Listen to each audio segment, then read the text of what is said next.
Magandang kamalayan sa inyong lahat at narito na naman po ang inyong classroom. Ang ating paaralan na kung tawagin natin ay ang Online Kamalayan Lifelong Learning Center. At ang ating, we call it basically ang klase natin ay tinatawag nating class. KLASS or Kamalayan Learning Alternative Success System. At ano ba itong pag sinasabi natin Kamalayan Learning Alternative Success System? Alternative dahil ito ay kakaiba. Hindi ito yung the usual o yung regular o yung ordinary. At ito ay kumbaga para bang pag sinabi ko alternative, hindi ito yung mainstream. Yan. Hindi katulad sa music, pag sinabi mong alternative ang music ko, ang ibig sabihin yan, hindi yan yung uso na yung top 40. Kuminsan nandun din, popular din siya, pero hindi siya hindi siya pop. Yan. Pero hindi, kuminsan din may pop na alternative. Kaya lang, pag sinabi mo kasi alternative, hindi siya yung talagang acceptable o accepted at that time na siya yung pinaka-uso, no? So, kakaiba siya. Yan. Kumbaga, example na lang. Ano bang uso ngayon? Mga K-pop. So, kunyari, ang K-pop is the one that is the hit worldwide. Worldwide. Palagay na natin worldwide. So, ang alternative dyan is pag may lumabas na isang kanta na galing sa let's say sa bagay ito palagi sila nasa mainstream dati, pero kung merong Latin pop na lalabas ngayon na hit uli, siya yung alternative kasi kumbaga kung ang uso ngayon na K-pop, Korean pop, ay yung Latin pop ang hindi uso at this particular time, so siya yung alternative. Kung meron ba lumalabas na nagtitrend na Latin sound. Yan. So, ganun lang yun. Kung ano yung uso, yung alternative, yun yung kabila. Yan. So, likewise, itong Kamalayan is an alternative learning. Kumbaga parang sabi nga sa educational system natin, meron tayong tinatawag na ALS or ALS, Alternative Learning Center. System rather. At ito yung ginagawa para sa mga out-of-school youths, mga hindi papasok na regular sa mga paaralan, no? So, binibigyan sila ng mga lessons in other places, and they are given the kind of, I would say, teaching also, ng mga teacher din, for example, DepEd. Kasi ang DepEd din naman ang gumagawa ng mga mga klase dyan sa ALS. I used to attend nga some sessions of a friend of mine na siya ay isang ALS or ALS teacher. So, doon siya sa alternative learning system. So, saan siya nagkaklase. At ang maganda nga nito, ang kanyang mga estudyante, yung mga pasaway. Ito yung mga mga bata pa ito, mga high school age. Pero ito yung mga binabante ng mga pulis dahil ito yung mga palagi na involved sa gang war, sa mga nakawan, sa mga basta kaguluhan. And so, one time I was invited to go to one high school in Baguio, one public school in Baguio. Kung saan sabi niya, mag-lecture ka nga sa klase ko, sabi ng friend ko si Remo Moraleda. At ito, warningan na kita, ito yung mga klase ng estudyante ko. Halo-halo ito, may mga, ganun nga, mga pasaway, mga out-of-school youths na who would always get into trouble with the police. At ito yung meron din mga unwed mothers, mga young unwed mothers na hindi na sila pumapasok sa regular schools dahil nga of their condition. Na meron din dyan yung mga Basta iba-ibang reason nila bakit sila hindi pumapasok na. And so, I gave a talk on Kamalayan. And, bago ako pala magbigay ng talk, pagpasok ko pagdating ko doon sa eskwelahan, nagtataka ko bakit may mobile patrol o sabihin mobile car ng pulis nandun sa harapan ng eskwela. Ngayon pala, since kasi na alam nila nandun yung mga bata na yun, parang they were informed na baka magkagulo, may regular classes kasi dun sa school na yun So baka mamaya biglang merong gawin na hindi tama, at least nandun yung police. Baka hindi makayanan ng security kasi normally sa public school, ilan lang ang security guards dyan So,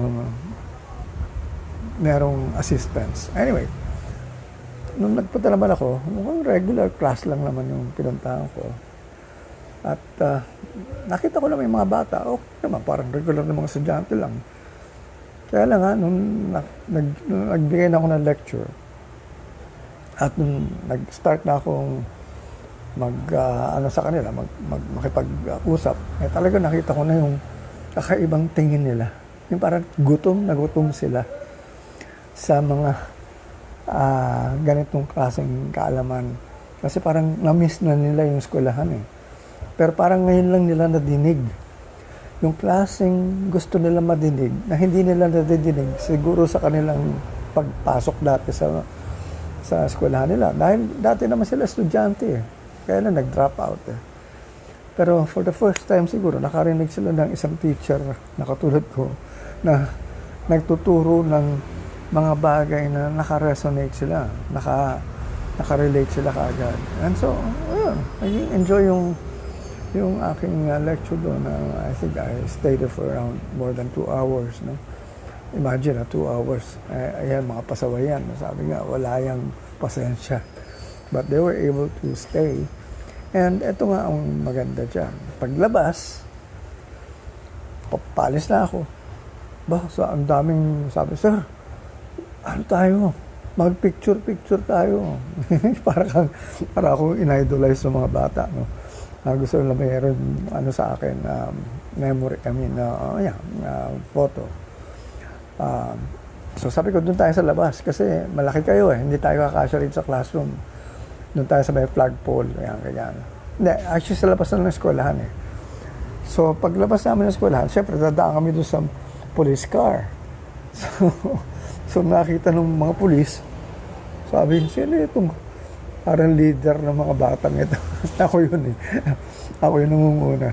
Sumusunod sa akin yung mga bata at marami sila. At doon sila nagkaroon ng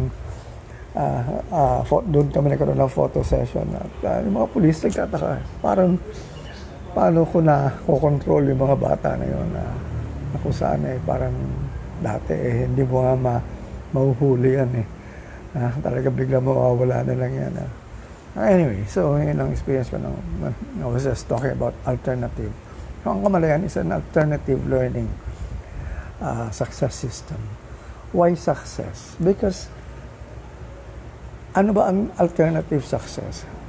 As to the mainstream success na na-experience natin. Kasi madalas tayo, ano ba ang sinasabi natin kapag isang tao ay successful? Di ba? Ang qualification natin yan. Pag sinabi mong successful ang isang tao, ay isa siyang may title siya or whatever, may achievement siya. Tapos, meron siyang kahit pa paano may pera. I mean, yan, no? Diyan na-associate ang success. So kumikita ng malaki. Maganda yung trabaho. Sikat. Yung mga ganyan lang attributes ng success natin. Sa akin, sa Kamalayan, hindi yan ang success na aming tinitignan. Although kasama yon, pero hindi yan That's why yan sa amin, alternative yung success namin is an alternative thing also. Why? Because we don't look at it from the physical or material terms. Ang success sa amin ay aming tinitignan sa aming nakikitang transform ng tao into somebody else, into something different from what he used to be. Yun ang success sa amin. Yan yung aming binibigyan ng importansya rather than the material things that a person has accumulated as a result of what he is doing. Tama naman yun. Kaya lang, sa amin is, tinitignan namin yung balance, yung harmony or the balance in his life in terms of the 4 areas. You are only successful if you are successful in 4 areas. Hindi pwedeng successful ka sa isang area lang. At ano yung areas na yun? First of all is your health area. Sa kailangan malusog ka. Pag may sakit ka, that means you're not really successful. Kasi hindi mo naalagaan ang katawan mo. And in fact, mo dapat binibigyan ng halaga ang sarili mo, no, sa katawan mo. Di ba sabi nga natin, health is wealth. So, basically, yun yung isang importanteng area. And another area is yung relationships. Kung nagkahiwalay yung mag-asawa, o kunyari, yung sabi mo nga, yung taong tinitignan mo na successful in his career, pero when it comes to his family life, napabayaan niya yung pamilya niya. Nagkahiwalay sila mag-asawa, napabayaan yung mga bata. So, that is not also considered success or successful. The other is yung wealth area mo. Yung sabi mo nga, ito na yung career mo, yung trabaho, saan ka kumikita ng mga para makabili ng pagkain mo or yung mga gusto mong magamit para sa araw-araw na kabuhayan mo, makabili ka ng bahay, whatever. So, yun yung wealth area. And then the other one is the success area. Success in other things. Like, for example, you, aside from your job, na kung saan ay sa kunyari engineer, but you are also a musician na hindi mo naman ginawang career, pero basically, hilig mo. And somehow, you are able to do concerts for other people, no? I mean, having an audience. So, dyan, successful ka rin. So, marami tayong paraan kung paano ka maging successful sa ibang areas. Pero yung 4 areas na yun na kailangan balansyado. So, if you are not balanced in those 4 areas, we don't consider you successful in Kamalayan. Hindi namin tinitignan ang yaman mo, hindi namin tinitignan lamang ang position mo. Ang tinitignan namin yung 4 na areas na yun. So, yun ang alternative. Hi, Riza Dinson. Kamusta ka na? Oh, Jingoy, kapatid ko, is watching. Ramil Vela is watching as well. Alright, so, itong ating episode na ito sa ating klase ay continuation ito nung kahapon. No? Kasi kahapon, hindi natin natapos yung 10, sabi natin, things that God wants us to teach our children. 10 yun. 5 lang yun na pag-usapan natin kahapon. So, nadagdagan natin yan, tatapusin natin ngayon araw na yan. So, yan, tanong ko sa inyo is, handa na ba kayo makinig? Kung hindi, okay lang. Ako naman kung sino man yung nandyan lang, ibig sabihin, sila yung handa. At hindi ako yung nag-i-impose na, oy, makinig kayo sa akin. Walang ganon. Hindi ko kayo pipilitin. Kung ayaw nyo, hindi pa ninyo panahon, naintindihan ko yan. Pero sabi ko nga, sa mga handa na makinig, well, ito na yung pagkakataon ninyong matutunan. Itong mga other things that we should teach our children or yung mga ating mga estudyante. Or for that matter, tayo. Kasi hindi natin napag-aralan ito nung tayo nag-aaral pa. Hi, Joanna, Bernard, Lucena. Kamusta na ang mga compositions mo? Composer ito eh. Sa Phil's Cup ko kay Lal, aming kasama. Alright, so let's go. Alright, but before I continue talking about the remaining 5 things that we have to teach our children, I would like to add also to the kind of I would say skills that we need now to teach our children, especially in this 21st century. And I don't know if you've read the book, the 21st century, 21 Lessons for the 21st Century by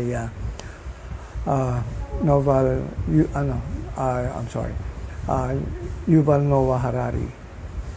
He's a best-selling author.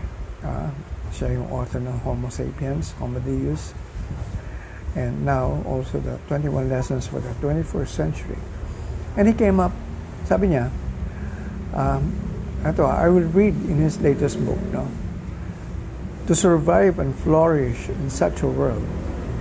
Because ang tinitignan niya, this is a world now, 20 years from now, na kung saan ay, this is already our world where AI has taken over.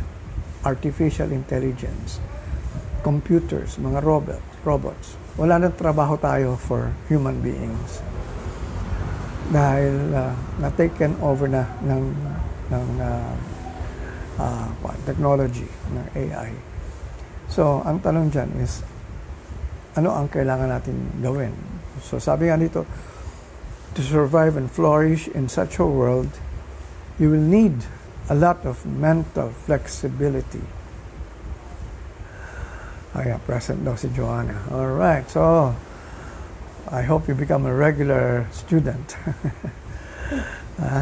Kasi ito lifelong learning to. I mean, this is something that you have to now consider. Because you cannot just say na, I have graduated already, I don't have to learn anything anymore. What I am teaching now is the new learning needed by everyone now. Because, like for example ngayon, ang nangyari ngayon is, nagkagulong-gulo na ngayon. Well, nagsara na maraming kumpanya, nagsara na yung mga maraming businesses. Ang tanong na lang ngayon dyan is, ano na ang magbubukas? O kung meron mo magbubukas, anong klaseng mga opportunities ang meron dyan? And we might not anymore be able to say that our learning in school, what we learn, can still help us in this day and age. Mukhang pasay na lahat. And so, ito nga, sinasabi nga dito, to survive and flourish in such a world, you will need a lot of mental flexibility and great reserves of emotional balance. Mental flexibility, because ang bilis ang pagbabago. This event now that we had been experiencing for the past 2 months, and this is the start of that change. Kaya we have to have that mental flexibility as to be able to adjust to what is going on. Ano ba nangyayari ngayon? Katulad ngayon, nangyari yung pandemic, nangyari yung coronavirus.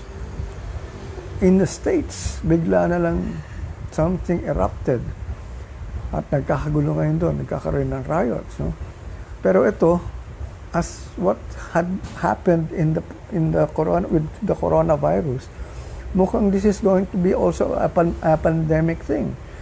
Because now, aside from people rioting in the United States, worldwide, ang dami-daming countries ngayon na nagrarally na rin, nagpo-protest, when in fact, ang nangyaring namatay, yung pinatay rather, is an American, and that happened in the States. Pero ngayon, everywhere you actually now look, parang everyone is reacting now. Even the Philippines already had our amount of protest ginawa sa US Embassy. No? So, worldwide. So, ano ibig sabihin ito? This is what we are talking about. Ever since I have been saying, we are all one. We are all connected. So, hindi mo pwede sabihin we are separated. Hindi na totoo yan. Dito na natin nakikita talaga na ang connection natin sa isa't isa. So, this is where now we are going to adjust our way of thinking. We have to accept the fact. We have to accept now that we are all one. Yeah. Okay, I'll continue what I'm reading here. To succeed at such a daunting task, you will need to work very hard at getting to know your operating system, your OS. You have to get to know your operating system better, to know what you are and what you want from life. To know what you are, to know who you are, and what you want from life. Exactly what I had been talking about in Kamalayan. Do you know who you are? Do you know what you are? Do you know what you want? Hindi natin alam kasi kung ano yung what would make us happy. We have created a lot of people worldwide who are unhappy with their jobs. Nagtatrabaho nga, may trabaho nga, pero hindi naman masaya. Why? Because they are not doing what they want to do. Ginawa lang nila yung trabaho niya dahil yun lang doon na sila kikita ng malaki. Pero basically, they don't really enjoy what they're doing there. And so we actually produced a lot of miserable people. And if you create a lot of miserable people, we are creating a lot of misery in our lives. And so, since we created that misery, we are now attracting more miseries in our life. Kaya itong pandemic na-attract natin. Kaya nga, sino ba nag-create itong coronavirus pandemic na ito? Tayo eh. Kasi nga, we created all these things that had made us miserable because we were not happy. That's why nga, ito nga, importante na ngayon. Mag-reboot na tayo, mag-restart to be able now to find out exactly who we are, what would make us happy. And so ito yung kailangan natin maintindihan. This is of course the oldest advice. Sabi nga nila in the book of, hindi ba? Sabi nga nila yung during the Greek times pa ito, know thyself, sabi nga. But there are also 4 things that we have to be able to learn now in this day and age. And then these are all the 4 C's. Kumbaga yung 4 R's, natutunan natin noon, ngayon the 4 C's. The 4 R's, reading, writing, arithmetic, and ano ba yung isa? The 4 R's, reading, writing, 3 R's, arithmetic pero arithmetic para lang maging R. So, ayan. Ngayon, ano yung 4 C's? Letter C. Number 1 is critical thinking. We now have to really emphasize that this be taught properly. Yes, it was being taught in schools before. Kaya lang, I doubt how far or how extensive they were able to teach critical thinking. Ang takot lang ng mga teacher magturo ng critical thinking ng the way it should be taught. Because teachers don't want to be questioned by students. Pag critical thinking, dapat merong yung talagang, hindi naman debate, but you will allow your students to ask real questions talaga na yung walang takot.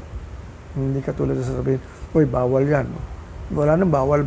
Pagdating sa critical thinking, magagawa ba yan? Like for example, if you're studying in a religious school, critical thinking ang klase mo, and a student would question the dogmas of the Catholic religion, you have to discuss them. You will now have to be open-minded in terms of allowing students now to be able to question everything. Well, kung kaya mo sagutin, di sagutin mo. Pero hindi mo pwedeng sabihin na you're not allowed to say that or you're not allowed to question. Kasi nga, in critical thinking, you really now have be able to make them really think a lot in varied ways. All right, so what is the other C? Collaboration. Sa eskwelahan, ang tinuro sa atin is maging swapang. Huwag kang magpakopya. Mag-aral ka ng sarili mo. Huwag mo tulungan yung kaklase mo. Bahala siya. Ganun ang tinuro sa atin. Kanya-kanya tayo eh. Kaya nga may first honor, second honor, may third honor. Pagalingan eh. Yun yung tinuro sa atin. Yun ang naging sistema ng educational system natin. In this day and age, in the 21st century, bawal yun. Ngayon. Because ang kailangan mo na matutunan ngayon is collaboration. Collaboration. Ibig sabihin, you cannot do it alone anymore. You have to collaborate with others. Kasi in terms of doing something, it has to be a team now. Dalawa kayo, tatlo, whatever. Basta kailangan group effort na rin yan. And not only what I mean by group effort is not just doing something in a group, no. Pero ibig sabihin, ibig sabihin dito, collaboration is encouraged. Hindi na pwede yung sasabihin mong bahala siya sa buhay niya, basta ako itong gagawin ko. Ngayon, talagang kailangan marunong kang makipag-collaborate. You should know your strengths and your weaknesses so that at least yung strengths mo, yun ang mo. At hayaan mo yung strength ng iba to shine also. So, ganyan sa collaboration. And I used to do that before whenever we would have brainstorming noon. And nagko-collaborate kami. Hindi ko pwede sabihin na ako lang ang merong alam o may hawak. So, dalawa na yun. Critical thinking and collaboration. Babaguhin mo na yung sistema. Hindi na pwede yung sasabihin mo, mag-exam tayo. Ngayon, mag-exam kayo. Sige. And you have now to collaborate with your classmate to arrive at your answer. Hindi na pwede yung kanya-kanya kayong sulat ng answers nyo. Alright. So, that is now being encouraged. Why? Because basically, ano na ito eh. Nobody really knows anymore what's going on. So, we need other people's help. We need to help others. We need to help other people. Other people also have to help us. So, ayan na yan, collaboration. Next is communication. Well, of course, communication is a given. But we have to know how to really communicate properly. Many times, dyan tayo nagkakaroon ng problema. Nagkakaroon tayo ng tinatawag natin lost in translation. Kung saan ay may sinabi ka ganito, iba ang pagkaintindi nung kasama mo. Ayan. Diyan nagkakaroon problema palagi. Anyway, so that's the third C. And the most important, I don't see this one as the most important, but it is now important in this day and age.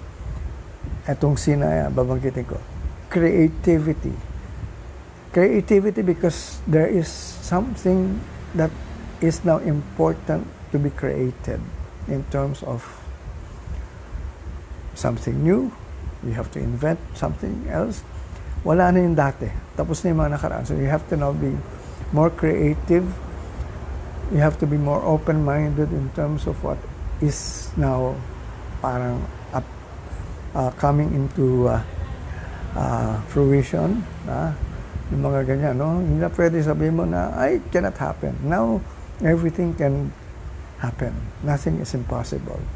And if you have that kind of creativity, na kung saan ay talagang magagamit mo ng maganda at walang kukontra at nagkakaroon kayo ng, sabi nga, collaboration at samahan at cooperation at the same time, yan ay magiging advantage.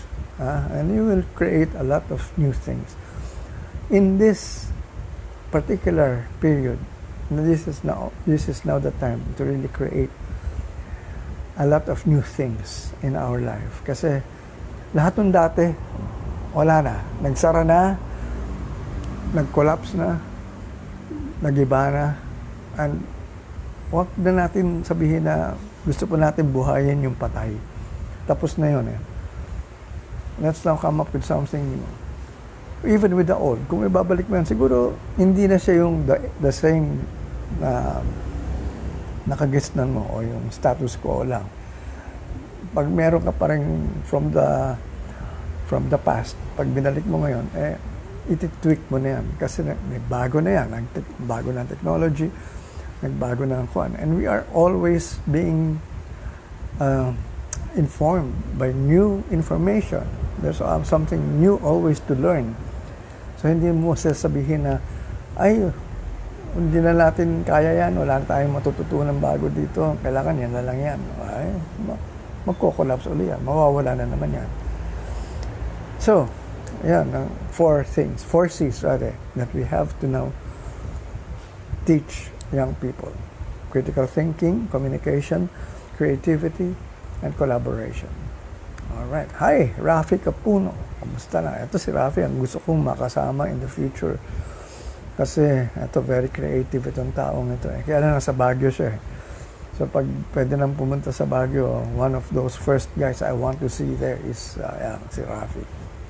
And of course, my good friend, si Remo Moraleda, na kung saan nandun yung Balay Kamalayan.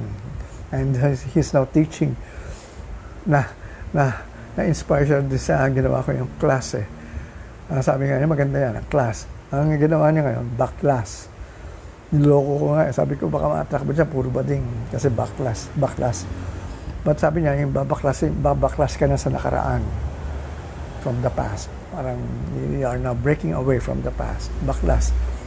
But he has an acronym for that. Baguio Alternative Learning. I forgot the A and S. For the arts and alam ko ano yung isang S. Ano yung S. Basta alam ko yung A is S. Anyway. So, yan yung isang kailangan yung puntahan sa Baguio ngayon. Yung Balay Kamalayan. Sa Sin Road yan. And he's holding classes also there. Pero yung sa kanya, hindi siya online. Actual. He will teach you how to actually create fire. Mga old, primitive ways. Pero basically, ito ngayon kailangan natin eh. Kunyari, nawalan tayo ng kuryente. Paano ka magluluto nga? So, kailangan matuto kang mag-ignite ng fire using wood. Yan, yung mga tinuturo niya doon. Ito, Rapadas, idol. Ito yung sa Neo Colors. Alright. And Joyce Molon. Kumusta na? Margie Benefe. Kumusta na si Rafi sa Canera? Alright. So, tuloy-tuloy tayo. Ito na. Umpisa na natin yung naiwanan kong 5 things that we have to teach our children according to God. Because basically, ito was given to Neil Donald Walsh. Neil was being channeled. I don't know if lahat kayo nakakaintindi ng channeling, no? If you know Abraham, if you know Cryon, Bashar, Seth, sino pa ba? Marami yan eh. Yan, nag-channel sila, mga spirit yan, but they actually channel through a human being their messages. Kumbaga parang nabubuhay uli sila. They will talk as if they're still alive using a person. Parang possession, pero hindi siya possession. Channeling ang tawag doon.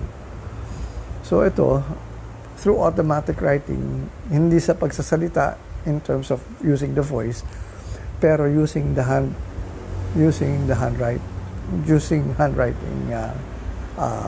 method. At ito ang sinabi pa nga niya. So, may ako nababalikin yung first 5 na tinuro ko kahapon. yung senior ko sa inyo kahapon. Ito yung the second half. What we need to teach our children. In the second half, ito yung importante nating matutunan dahil nagkakagulo na talaga tayo with the kind of education we had. This is where our education has brought us. Itong stage natin ngayon. Ito yun eh. Everything has amounted to this particular time. Kung ano yung na-experience natin ngayon, ito na yung hangganan. Dito tayo dinala ng kaalaman natin. Ang tanong dyan is, saan tayo pupunta ngayon? Ano pa yung gagawin natin para makalagpas tayo rito? Yun na nga, ito na yung hangganan ng tinuro ng ating eskwelahan eh. Umabot tayo rito. Sa panahon na ito, na tumigil na nga. Okay, naging successful. Maganda naman yung development eh. Di ba, yumaman ng mga bansa.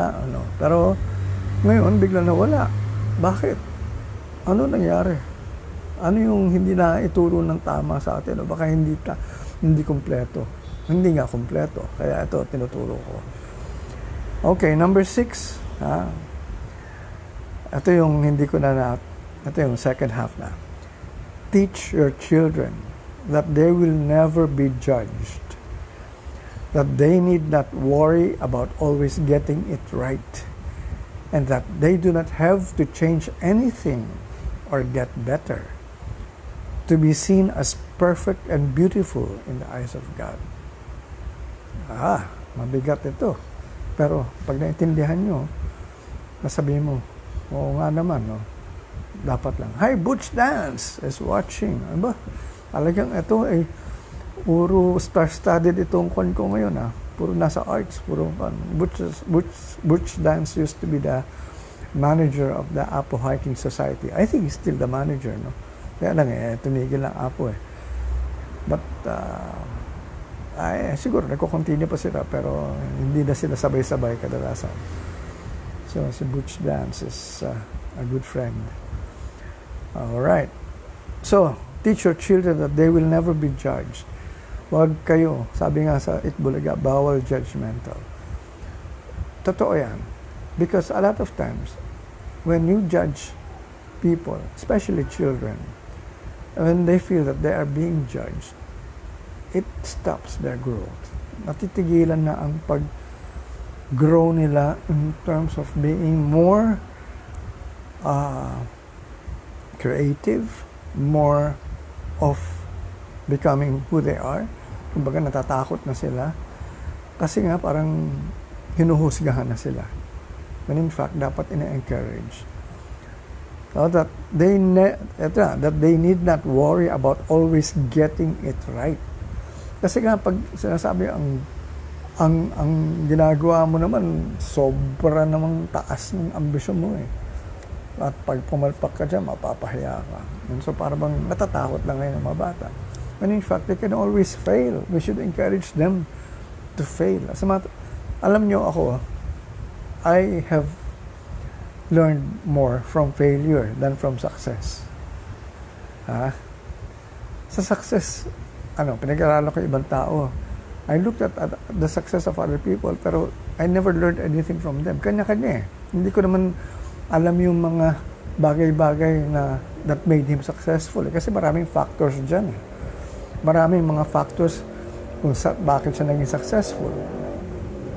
Pinag-aralan niya, pagkatao niya, aside from all the other strategies. So, hindi mo talaga malalaman how a person became successful.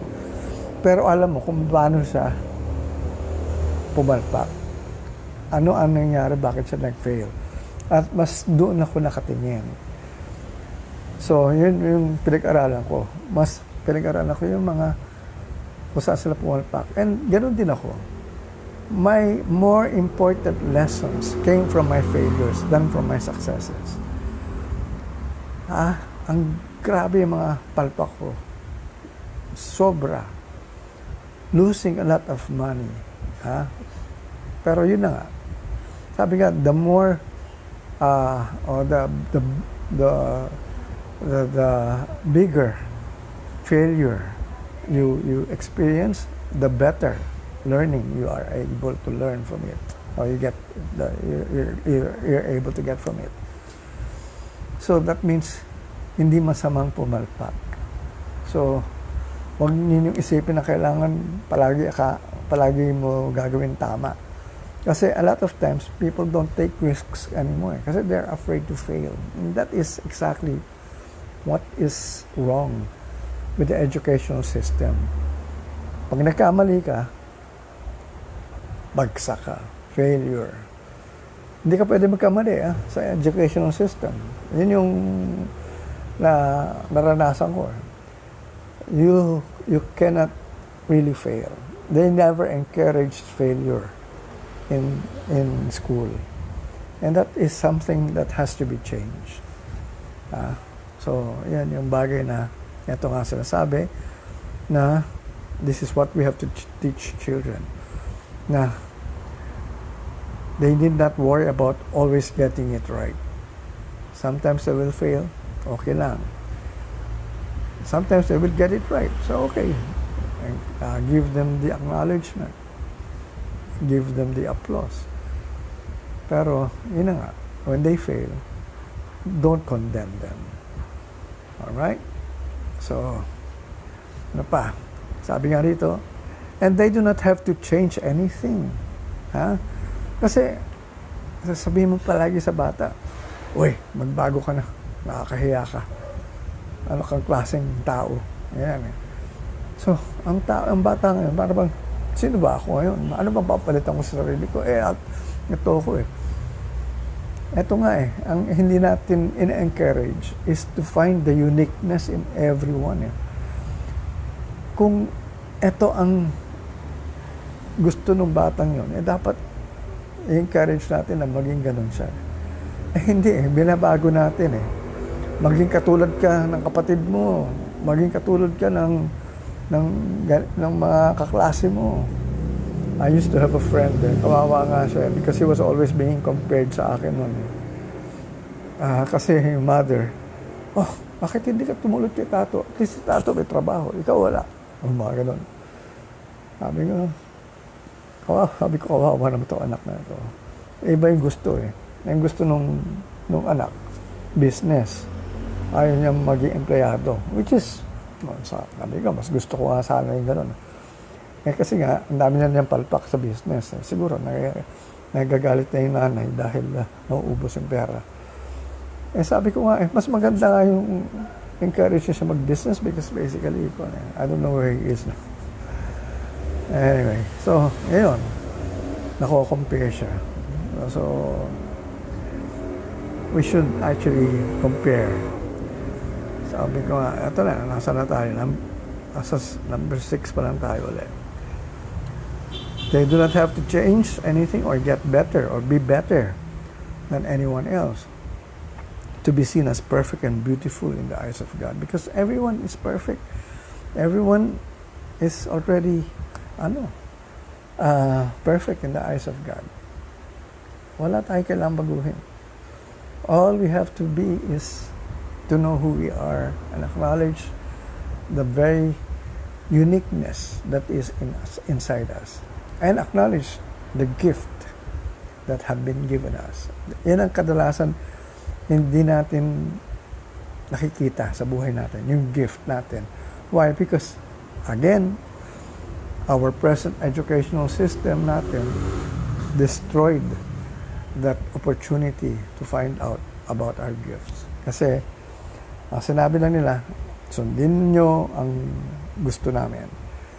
Yung mga gusto nyo, tabi nyo lang yan. Wala yan. Huwag nyong gawin. Huwag nyong dalhin dito sa eskwelahan. So, marami tayong mga gifts na hindi natin na-develop. Yeah. But anyway, I'll talk about that later on. Alright, so, yun ang number 6.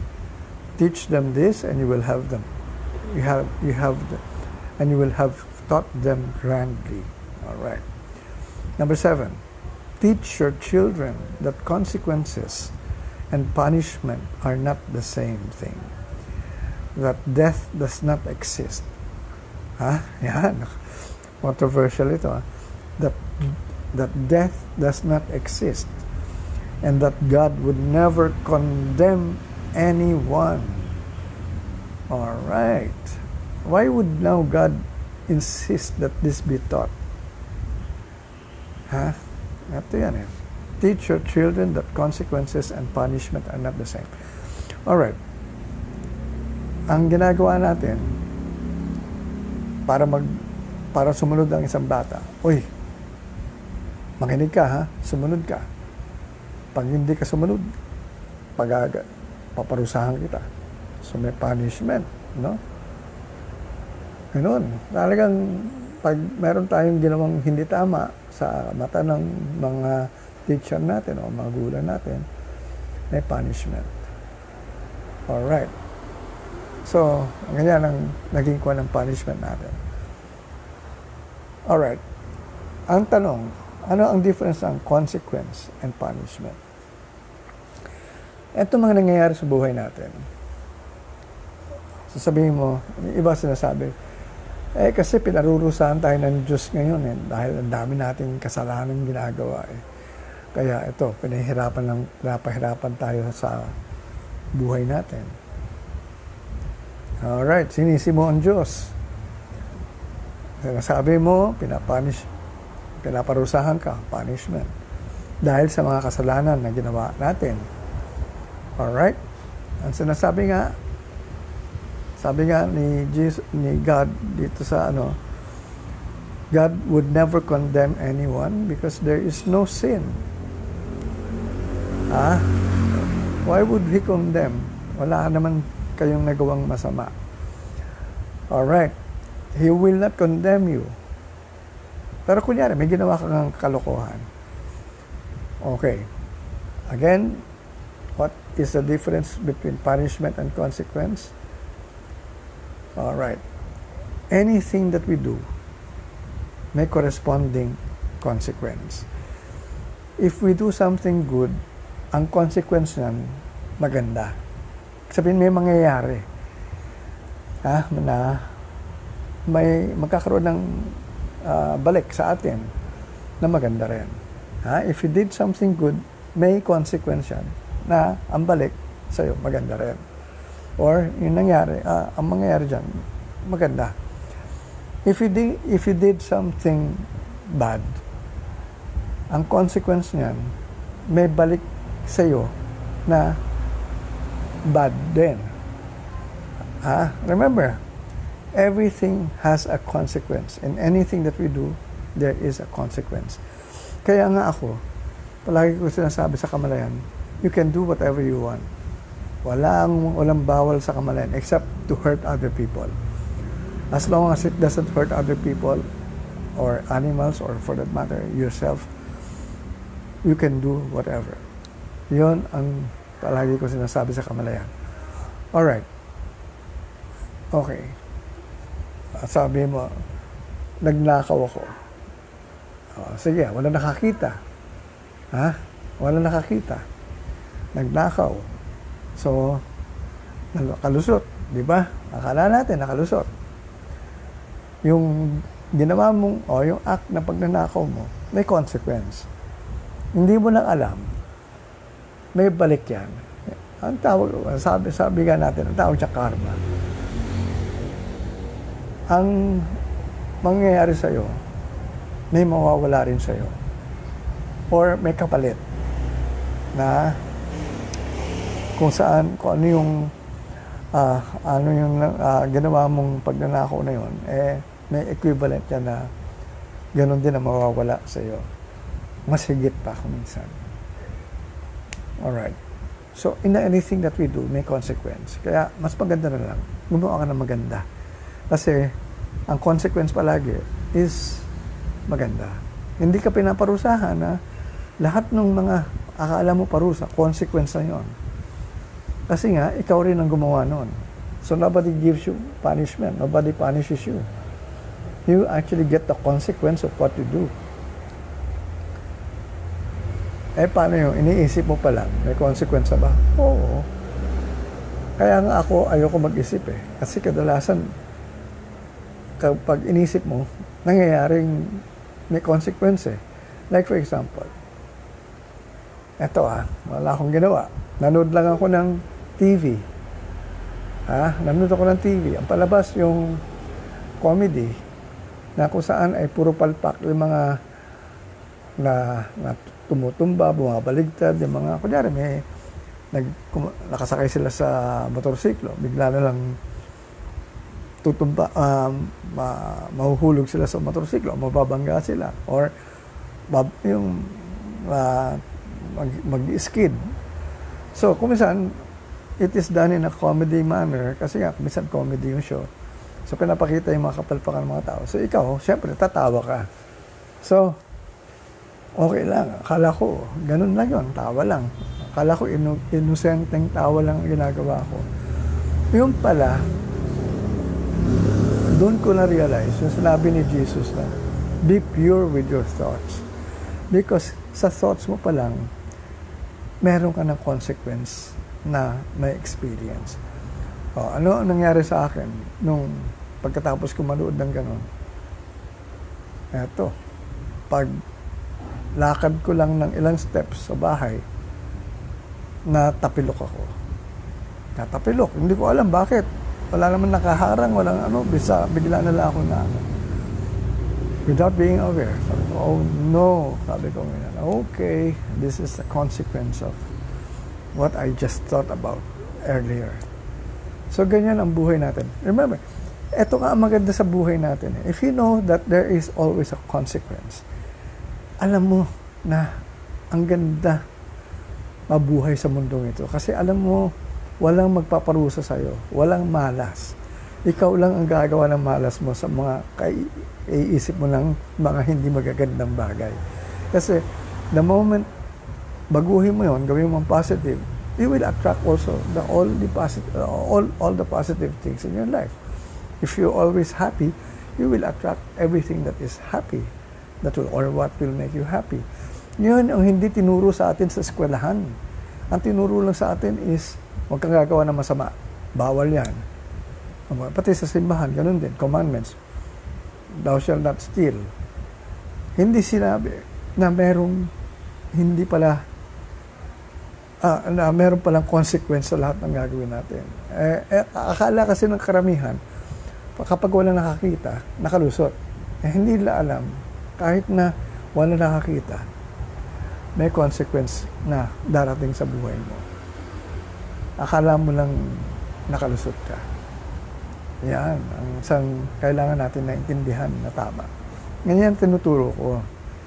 That's why, sa karamihan ng tinuturo ko, gumaganda yung takbo ng buhay nila. Kasi naiiwasan na nila yung dapat hindi nila nilalagay sa isipan nila. Kasi the moment nandyan yun, from your thoughts alone, kasi anything that happens to you is already a consequence of something that you had started in you. You did it first, either to others or to yourself. Yan ang bagay na kailangan nyo natututunan. So, walang magbibigay sa iyo ng kaparusahan o punishment kung hindi ikaw. Yung akala mo punishment, hindi punishment, yun yung consequence ng ginawa mo. So, mamili ka. You have a choice. Pero, don't blame God. Don't blame other people.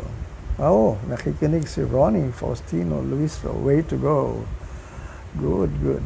Diba? Yan ang importanteng dapat tinuturo ng mga nasa eskwelahan at sa simbahan. But there are always consequences to anything. Hindi ko alam bakit hindi tinuturo ito . Kasi nga, this is a universal law, universal principle, na anything that you actually think of, di ba, thoughts become things. Yun yung, sa law of attraction, thoughts become things. So, bakit hindi nyo maintindihan yan sa tunay na buhay nila? Lahat ng nangyayari sa inyo, nagmula yan sa kaisipan nyo. Kaya nga, ang tanong dyan is, karamihan sa atin, paano ako? Ang hirap ng buhay. Sino nag-isip na mahirap ang buhay? Ikaw. Kaya, lumalabas sa buhay mo, hirap ka talaga. Kasi nga, sinasabi mo palagi, ang hirap ng buhay. So, saan nagsimula yan? Sa iyo. Pero kung sabihin mo, ang ganda ng buhay, ang ganda ng takbo ng buhay ko, masaya ako, you will realize your life will change for the better. Hindi ito magic, hindi ito haka-haka. This is the truth that I am talking about it. You can try it at any time. Tell me tomorrow. Mag-isip kayo ng dalawa. Isang maganda, isang hindi maganda. Tignan natin kung anong mangyayari sa buhay, sa ano nyo. Or siguro bukas puro maganda lang para at least makita nyo lahat ng maganda. Kinabukasan lahat ng hindi maganda gawin nyo. At tignan ko, kung hindi nyo sasabihin sa akin, Tato, tama ka nga. Yan ang kuwan eh. Ang dami-dami nating opportunities kaya na tayo sumira eh. Kasi nga, akala natin may swerte, may malas. When in fact, tayong gumagawa ng swerte at malas. Sa kaisipan lang natin. Pag sinabi mong malas ka na talaga. Sinabi mong malas ka. Pero pag sinabi mong, mukhang swerte ako ngayon. Kita mo, mamaya. So yeah, isip mayaman. Of course, you want to be rich, you have to now think that you are rich. You cannot become rich if you are always complaining about money, if you are always complaining about other people na mayayaman na may mga mayayaman na yan, mga magnanakaw. Kung ganyan ang mga paniniwala mo, hindi ka yayaman. Kasi you will never become rich in terms of, ganyang klaseng kaisipan. So you really have to change your thoughts or your beliefs for that matter. So, again, there are consequences always in what we do. There are consequences in what we think. Importante nga, nasa kaisipan pa lang bago mo gawin. Kaya ako, pag umaga, pag tinitignan ko sarili ko sa salamin, Tato, ang gwapo-gwapo mo. Hindi lahat ng mga nakakausap ko, Tato, ano naman nangyari sa bakit? Parang nag-glow ka, parang kang, sumisibol. Kasi, yun yung sinasabi ko sa sarili ko. Kung sabihin mo sa sarili mo, pangit ka talaga. At ako talagang wala na, tanda ako na. Mamaya may lalapit sa'yo, o may tatawag sa'yo, may text sa'yo, ano nangyayari sa'yo? Bakit parang aburido? Sama-sama na ng mga kulubot sa mukha mo. Ganyan. Tapos magagalit ka. Samantalang sino nag-umpisa? Ikaw ang nagsabi sa sarili mo Hindi baguhin mo nga sinasabi mo sa sarili mo. So yan ang mga hindi tinurong tama sa atin. Kaya ang kakagulo-gulo They blame other people for what is happening in their lives when in fact they all created that. They attracted, actually created is the word. So you created that in your life. And also, you attract it. Ako, ang sarap ng buhay ko ngayon. Enjoy ako sa ginagawa ko because I think of everything in terms of positiveness, being positive, all the beautiful things I appreciate. Hindi ko tinitingnan na mapangit. Basta I look at everything on the positive side. Alright. So, ano pa? Yeah, to be seen as perfect and beautiful in the eyes of God. Okay, now, let's go to number 7. We're always going to move fast. Hindi pa natin matapos to. 5 lang to So, nakakadalawa na tayo. Number 7. No, ito pala, nakakaisa lang pala tayo. Ito pa lang yung pangalawa. Teach your children that, tama. Tapos na pala itong 7. And that God could never condemn anyone.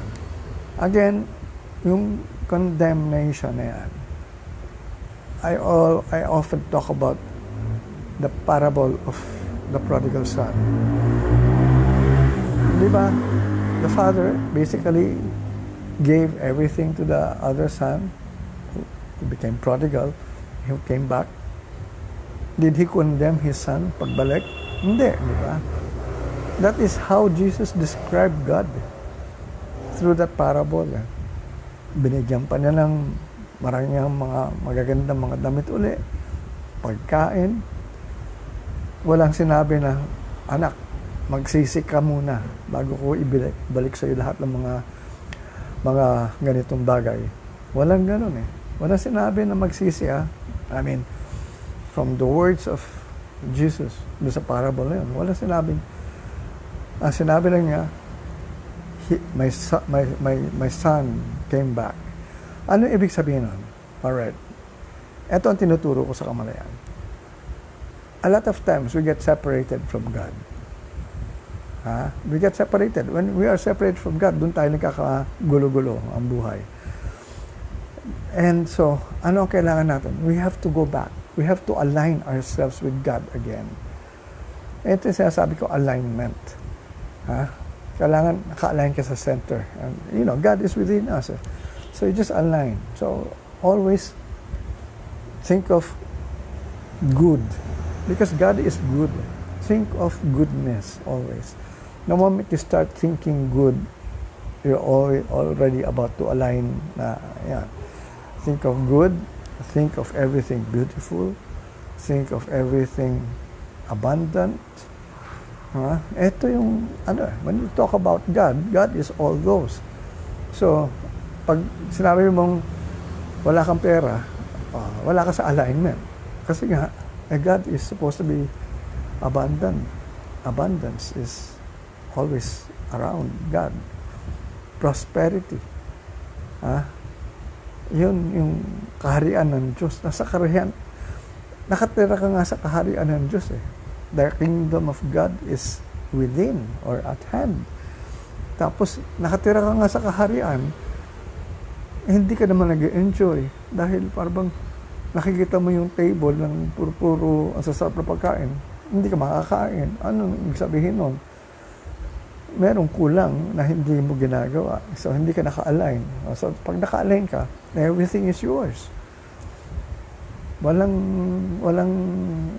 dapat gawin, walang pagsisisi, walang ano.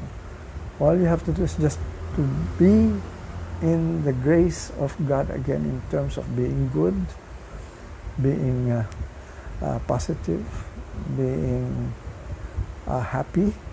You have to be happy. Yun. Alright, so let's now go to number 8. Yan. Number 8 is teach your children that there are no conditions to love. That they need not worry about ever losing your love or God's love. And that their own love, unconditionally shared, is the greatest gift that they can give to the world. Wow, ganda. Again, teach your children that there are no conditions to love. See, I mean, yung sa parable nga there are no conditions. Walang in-expect your father. Pagbalik, okay. Bumalik. Basta importante bumalik ka. Yun lang yun But there are no conditions. That they need not worry about ever losing your love. Because the father never lost the love for his son. Yun yung doon sa parable ng the prodigal son. Kailangan nyo maintindihan talaga yung the parable of the prodigal son. Because Jesus really described how God, the Father, is like dun sa parable na yun. Ang daming hindi nakakaintindi dahil akala nila, pag sinabing prodigal son, ay, nagwaldas ng kayamanan. Ayun lang yun na nagsisi. Nagsisi. Dito nga well, hindi dapat yung emphasis na nagsisi. Bumalik. Ayan. Na alam niya, welcome pa rin siya ng kanyang ama. Walang takot, walang hiya, walang yung inferiority or insecurity na hindi na siya tatanggapin. Walang ganon. Kasi nga, ito nga sinabi, teach your children that that there are no conditions to love. Walang condition. You have to know this, that you don't have to do anything to get or to merit this love. That they need not worry about ever losing your love, or God's, and that their own love, etong pagmamahal mo, if you give that unconditionally, if you share it unconditionally, is the greatest gift that they can give to the world. They have to learn how to give unconditionally that love. You have to teach that to children, na walang kapalit. Pag binagbigay ng pagmamahal, wala yung katumbas. Hindi yung 50-50, o bigay ko sa iyo itong pagmamahal kong ganito, tumbasan mo yan. And that's exactly what happened to a lot of marriages. Kakasal sila, you make me whole. Yan yung mga ko nila ano tawag doon, yung mga pinrobe sa isa't isa. Ako yung one half of the other. 50-50. So pag nagsama kami, nagkaisa kami, whole na kami. Mali. Both of you are supposed to be whole already. At pag nagsama kayo, dalawa kayong nagsamang buo, yun ang pinakamagandang pagsasama. Walang kulang. Hindi tinuro ng tama na naman yung mga bagay na ito . Kaya ako, mag-iingay na talaga ako . Kasi sayang . Ang ganda-ganda nito mga lessons na ito na hindi tinuturo sa atin ng tama. Kaya pag ako tumakbo ng presidente, ito ang tuturo ko. Hindi, wala akong ambisyon. Anyway, so, teach your children that there are no conditions to love, that they need not worry about ever losing your love or God's, and that their own love, unconditionally shared, is the greatest gift that they can give to the world. We have to teach everyone to give unconditional love. Diba? Sabi nga, the greatest love of all is learning to love oneself. And if you love yourself unconditionally, well, you can give yourself. Yun ang importante sa atin talaga, sa buhay natin. Like, sa mga entertainers. That's why a lot of entertainers are so successful, because, they give themselves really away, or they love what they're doing so much, and then nafe-feel nung audience sila yung pagmamahal na yon. And in return, they are loved back. Yun lang yan . If you want to succeed in showbiz, learn to love first. Yun lang yan. Huwag nyo munang pag-aksayahan yung paano kasi sikat. Learn to love yourself first, and then others. And then, ito na yung talagang masasabi mong bagay na kailangan mong maging expert ka to love. Yan. Alright. Number 9. Teach your children that being special does not mean being better. That claiming superiority over someone is not seeing them for who they really are. And that there is great healing in acknowledging mine is not a better way, mine is merely another way. Alright, dito tinuturo talaga dito. Okay, I'll repeat lang muna. Teach your children that being special does not mean being better. That claiming superiority over someone is not seeing them for who they really are. And that there is great healing in acknowledging mine is not a better way, mine is merely another way. Kumbaga, etong ako, ako lang ito. Meron kang sarili mong paraan. Gawin mo rin yan. Okay lang yan. Hindi ako makikipagkompetensya sa'yo, huwag ka rin makapagkompetensya sa akin. Hindi tayo nagkokompetensya. So, wala tayong problema. Yun yung isang message dito sa number 9 na ito. Teach your children that being special does not mean being better. Alright, when you say being special, what is special in you? When you say, I am special, ako palagi ko sinasabi, you can only acknowledge or you can only say that you are special the moment you're able to find out your uniqueness. Ha? Meron tayong kanya-kanyang katangian. Hindi tayo pare-pareho. That's why we can never compare.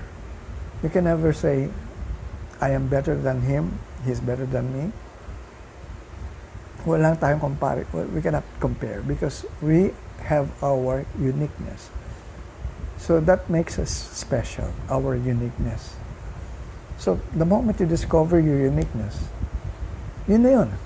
You are now able to know who you are and express yourself through that uniqueness. Sa showbiz, very, meticuloso kami dyan. Kasi ang una namin tinitingnan dyan, what makes you unique? Kasi hindi ka pwedeng may kapareho. Kung may Sharon Cuneta na, ibig sabihin, hindi ka na pwedeng another Sharon Cuneta. You have to be who you are. Ha? Kahit na magkompetensya kayo, kunyari, may Martin Rivera, may Gary Valenciano, not another Martin Rivera. So, kailangan may kanya-kanya katangian. Uniqueness. Ano ang unique sa buhay mo? Ano yun? That's where you will discover talaga na what you came here for. This is me. This is what I am supposed to be doing. This is what will make me happy. And kung hindi pa ninyo alam, well, message me, call me up, and that is exactly what I do.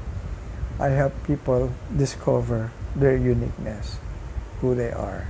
Kasi ako, as an A&R in most of the record companies I work with, the moment I try to discover an artist, what I look for is the uniqueness of the artist.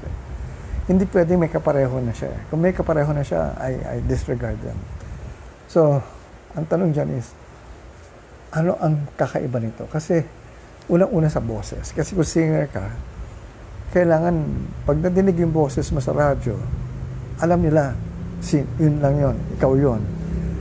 Pero kung may kapareho ka, malilito sila. Like for example, okay, I'll give you an example. I used to sing with a band before, in the 80s, no? Nung uso ang Bee Gees sound. And everybody tried to sound like the Bee Gees. Alright. Uso yun, ganun eh. Alam niyo noon, uso noon is to copy what is the hit in the US. Ang Philippines, palagi copycat. O nung uso sa Amerika, agayahin dito. So, nauso ang Village People, meron tayong Hagibis, meron tayong Macho. So, ganun tayo. Kung anong uso sa Amerika. And during that time, nauso ang Bee Gees, nagkaroon ng boyfriends. Nagkaroon ng boyfriends, nagkaroon ng VST. Dalawa sila. Alright? Sumali kami. I was part of another group called Wadab. Na Bee Gees sound din. Ito nga, may hit kami. Did we become bigger or big? No. Why? Because may nauna na eh. Nauna na yung boyfriends. Nauna na kasi kailangan pag may nauna, may yung pangalawa, yan ang dalawang mauuna. Yan ang dalawang maglalaban. So, nagkaroon ng, si Jun Regalado, ito part ng VST and Company ito. Drummer ng VST ito sa recording, tsaka sa live. Ayan. Alam niyan. So, pag nagdalawa, nagtapatan na yan, sila yung bida. Pag pangatlo ka, at pareho mo rin ang tunog, okay, maganda nga yung kanta mo, pwede mag-hit. Katulad nung sa amin, nag-hit. Kaya, ang reaction nga ng mga tao sa amin, pag nadidinig yung kanta namin, tapos sinasabi namin, kami yan eh. Ay, kayo ba yan? Akala namin boyfriends yan eh. Akala ko boyfriends yan. Ay, akala ko VST yan. Kayo pala yan. So, ibig sabihin, hindi kami unique. Nakigaya na kami. Nakihalo pa kami amin na pamparami lang. But anyway, so those were the lessons I learned throughout my stay in the recording industry, you know. So you really have to be unique. You have to really find your uniqueness in terms of boses mo iba, itsura mo iba, yung mga kinakanta mo, ikaw lang. Kaya, pakita mo, si Nonoy Zuniga. His songs, pag nadinig mo kaagad yung kanta, alam mo, Nonoy kaagad yan. Si Marco Sison, isa rin yan. Pag nadinig mo yung mga kanta na hit ni Marco Sison, alam mo na, si Marco Sison yan. Si Ray Valera, kanya-kanya silang boses. Pare-pareho silang lalaki, pero iba-iba mga boses sila. They can sing the same songs if they want to sing the same songs. Pero makikita mo, may distinction ng mga boses sila. Rico Puno, may iba rin ang boses. So, kailangan meron kang katangian na iba. So, ano yung uniqueness mo? So, aside from the voice, marami kaming iba pang hinahanap in terms of the it factor, sabi niya. Kaya, yan ang hahanapin mo sa buhay mo. Ano yung uniqueness mo? So, to continue, malapit na tayo matapos. Nasa number 9 pa lang tayo. Dalawa pa ito. Hindi, isa na lang pala. So, as I've said, you are not better. You are just unique. And being unique, kanya-kanya tayong mga iba't ibang pamamaraan kung paano natin express yan. Pero hindi tayo nagkukompetensya. We are just sharing them. We're not being superior over others. Because sabi nga, hindi tayo better, hindi tayo more special. We're just being unique. So, yun nga, parang mine is not a better way. It is just merely another way. Ayan. So, if you can teach children that, no, bata pa lang yan, hahanapin na nila yung uniqueness nila. Saan sila magaling, saan ang gagawin nila parang, ito ako. Ito yung gusto kong mangyari sa buhay ko, ako lang ito. Alright, number 10, the last one. Teach your children that there is nothing that they cannot do. That the illusion of ignorance can be eradicated from the earth, and that all anyone really needs is to be given back to themselves by being reminded of who they really are. Alright. Yan ang isang dapat na talagang tama ituro sa atin. Ano ang ibig sabihin nito? Teach your children that there is nothing that they cannot do. Walang imposible. Kasi akala natin, ay, naku, mahirap yan. Naku, matanda na ako. Naku, wala akong pera, hindi pwede. Lahat yan may paraan. Ako nga sa kamalayan, that's what I do. What's your dream? I will help you achieve your dream. Don't think that it's impossible. It's all possible. And I want you, if you work with me, ang gusto ko yung pinaka-imposible mo may isip na alam mong may hirapan ka ma-achieve nyo. And we will do it. I will do it for you. I will help you do it. I cannot do it for you. You will have to do it to yours. By yourself. Pero I will show you how. Yan ang ginagawa ko sa kamalayan. That's why a lot of my na-mentor, yung mga natulungan ko na, are so happy now because they were able to achieve their dreams na akala nila imposible. And so, sabi ko, walang imposible. Yan nga. Tapos yun nga, lahat pwedeng pag-aralan.